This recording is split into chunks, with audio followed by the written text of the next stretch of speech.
my buddies ended up coming here for like a self-defense kind of thing, and we were working together as doing security, and I decided I wanted to try it, so I started just doing it just for like work kind of thing, where I would feel more comfortable doing security at like the bars and stuff. And I came here and got addicted and never left. Ed is sort of, early on, was sort of the typical big guy. I mean, I knew him here from the boxing program and everything, and you know, whatever, but he was so, I thought he was kind of a tough guy, you know, which he is, but not like that. When I first started with it, since I'm a big guy, I was like, oh yeah, I'm going against this little guy. I think I got him, no problem. And I would just get destroyed by people half my size that are just making me submit in any way that they felt like they wanted to. And it was just, it opened my eyes to the ability that jiu-jitsu has on your body and what you can do. And I was absolutely horrible at it. And whenever I was bad at something, I got addicted to getting myself better. And then it just started clicking, and it started being home for me. I started just feeling it out and feeling my body with it, and it just opened up, and now I can't imagine my life without doing it. So it's just like, it's amazing now. And he went from, you know, unable to escape side control to now, I mean, you should watch him roll with even, you know, Big Steve, you know, it's awesome. Or Chris Roach, they watch those two go to war. And he's beating black belts, and, you know, his size, smaller, he's destroying people. I love the fact that you can control yourself along with your opponent. When you're rolling, you can let them make the mistakes as you're flowing around them, or you let them flow around you and you trap them whenever they feel like they are, whenever they actually get into like your target, pretty much. It's just, I love that you can attack in so many different ways. It's amazing.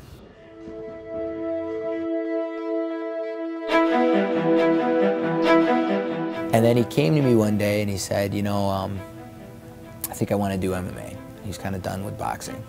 And I said, okay.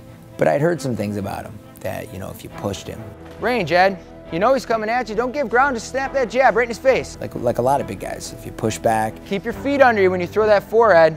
They kind of fold, they quit, mentally break. Heard that he was kind of a baby, you know. It's just what I heard, you know. I was the typical big guy when I first started. Like, that was my, like, I thought that just because I was big, I was going to be able to do whatever I wanted. And I was sadly mistaken. But I was very honest with Ed, because he's like, I want to do MMA and, you know, blah, blah, blah, blah. And asked him what I needed to work on, and pretty much his answer was everything. And if I was like, look, you just got to come to class. Nice punch, Ed. That's what I tell everybody, because everybody, oh, I'm going to be a champ, oh, just blah, blah, just come to class. He said, okay. Stay on base, Ed. Get light, hey. So he started coming to class, and then he started talking about, you know, how am I going to get a fight? How do I do this? And I said to him, look, I promise you, I'll train you, I'll get you ready. Off the heels, balls to the feet. We'll do a fight. You just can't ever quit on me. You know, you have to promise me, promise yourself that you'll never quit. Chin down, hands up, just don't quit. Half of MMA is not quitting. I would never give up. I would always give my hardest, and I made that promise. And he was like, oh, that, I mean, he got really, and I said, I don't know, it's whatever, you know, I'm gonna push you. Ed, check those, man. And it was perfect timing, because I was just starting to teach in Oswego. Ed, keep these guys out of range. So I would go up there with him and get more work with him was the main thing I went for, also to help him and help build that school and relationship with the students and stuff. Flat-footed, a lot of you are flat-footed. So I had him for 3 hours, every Tuesday, Thursday. I said, get that chin down. And he was like sort of this side project of mine. I mean, I gave everybody equal time, but like he was there, and I knew, and then I had him here every Monday, Wednesday, and we were doing privates, and I started to see this side of him that, you know, he's a hard worker. There it is, there it is. Good, nice. I think sometimes he's here so much, you gotta refocus him, but he's here, and he trains, and his ability to learn jiu-jitsu is pretty sick. His movement, it comes very naturally to him, and we're just getting started with him. So, and my favorite part of that whole journey was his, one of his first MMA matches, he got dropped real quick, boom, drop, and kept his composure, subbed the guy. And he's like, told you I wouldn't quit, coach, okay. So then we had that one at the Holiday Inn where he almost died, you know, 3 rounds. We were beating each other up really bad. It was just back and forth. And I remember at the end of the second round, I couldn't even make a fist. I was so tired, I couldn't hardly stand up, and I'd get in the corner. And Dennis walks in, and the only thing he says is, "Remember what you told me when you first started?" He had him remind me, and he told me you never quit. He said, "You better not quit now." And he turned around and walked away, and that's all I needed. And he survived this onslaught from the guy, could barely move, subbed the guy with, I don't know, like a minute to go. The footage, everyone went nuts. You know, they had to IV him, they had to, you know, check him at the hospital, and he said, you know, "I told you I never quit," you know. I slapped him afterwards, actually. I was so excited.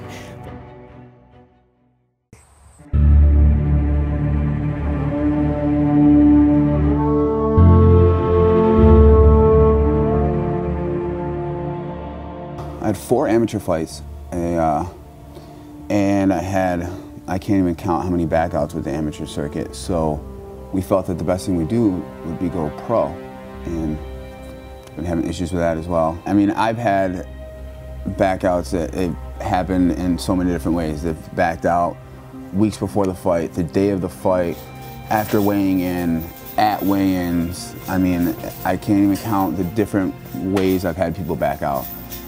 We've driven to Philly and sat at the weigh-ins while the guys have said, "Oh yeah, we're on our way," and then they don't show up and they stop answering their phones, and so we're in Philly waiting for this. So then they're like, "All right, well, we're going to try and find a couple other people to fight you." So they ask these other guys if they want to fight, and then they say no. So it's just like, I mean, it's amazing. I broke my foot, I broke my hand, I tripped and had a heart attack. I mean, I don't know. I've had so many different excuses, and some of them I haven't even gotten excuses for. They just weren't going to fight. But I went 4-0 as an amateur, finished all of my fights, 1 KO, and 3 submissions.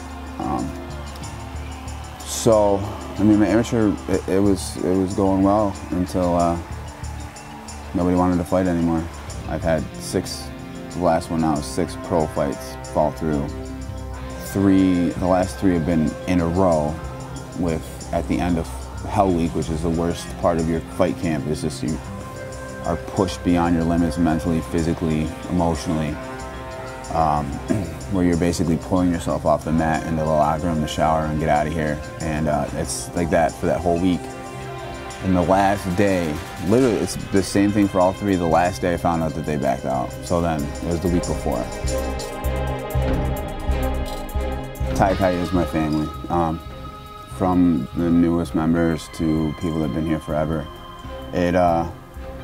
When you walk in this door, it's just everybody greets you with open arms and everything. That's what they did when I started, and we just grow into like a family. I mean, everybody here is just so close to me. We all hang out outside of here now. Our first one right here is our black belt killer, Mr. Ed. Tai Tai as a whole, it's a family atmosphere. It's anything I need from anybody here, they help me just as I would do anything for anybody here. Well, how many black belts he's beat, or in MMA, how many he's beat? What's great about this school is he still got to go through everything that our hobbyist is going to go through. He still knows all the self-defense. He still knows everything, just like everyone else. So give a round of applause for Ed. And people do make jokes that I have a cot in the back because I'm here so much, but I wouldn't consider going anywhere else for anything. They make you comfortable to train. They make you comfortable to not be good at something and to guide you the way that you need to learn. And they teach you that if it doesn't work for you, or it doesn't work for them, it might work for you. If they don't make you learn a certain thing a certain way, they give you the tools and let you build yourself. And that's what I value here the most. He's one of my favorite people here as a person, as a student, and as a friend.